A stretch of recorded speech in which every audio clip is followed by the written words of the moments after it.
حضرت عمر ابن خطاب رضی الله تعالی عنہ نه روایت ته فرمایي چې زه ورځ نبی علیه الصلاۃ والسلام سره حاضروم چې یو ناشنا سړی راغی د نبی رسول الله نه پوښتنه وکړي.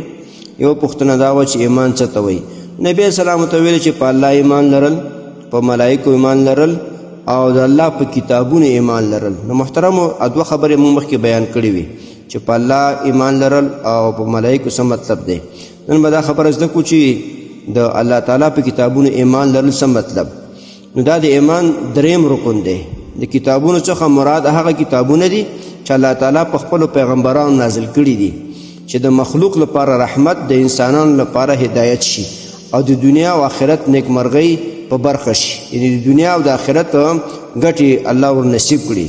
د کتابونو د نازلېدلو هدف دا دی چې یوازې د الله تعالی عبادت وکړی شي او د بشریت لپاره دستور، قانون او د ژوند د تیرولو لپاره یو نقشه وي چې هغوی هدایت او خیرونو طرف ته بوزي. د هغوی روحونو لپاره حیاتي غذایت وي او د ژوند ټولې لارې روښانه شي. نو په کتابونو ایمان لرل په لاندې شیانو د ایمان په معنا دی. یعنې اول دا چې باور لرل چې دا په حقه د الله تعالی د لوري نازل شوی دی. یعنې عقیده به یې دا وي چې دا کتابونه کوم الله را لېږلي دا د الله د خوا نه را لېږل شوي دي.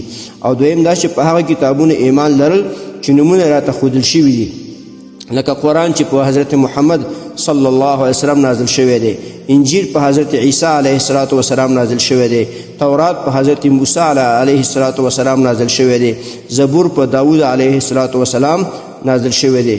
او کوم کې نمونه چې راته ښودل شوي نه دي نو په هغو باندې اجمالي ایمان لرل چې کوم کتابونه الله د خوا نه راغلي ټول په حقه دي.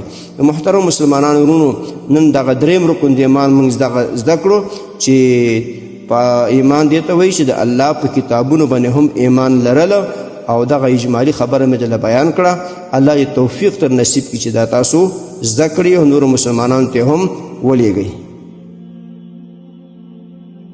محترمو مسلمانانو ورونو، تاسو ته چې کوم روزانه د حدیث د مفهوم راځي نو د مهربانۍ او د ثواب له مخې نورو مسلمانانو ته لیږدوئ او شیر کوئ. والسلام. د دیوبندي مسلک حنفي کاروان سټوډیو لخوا وړاندې کیږي.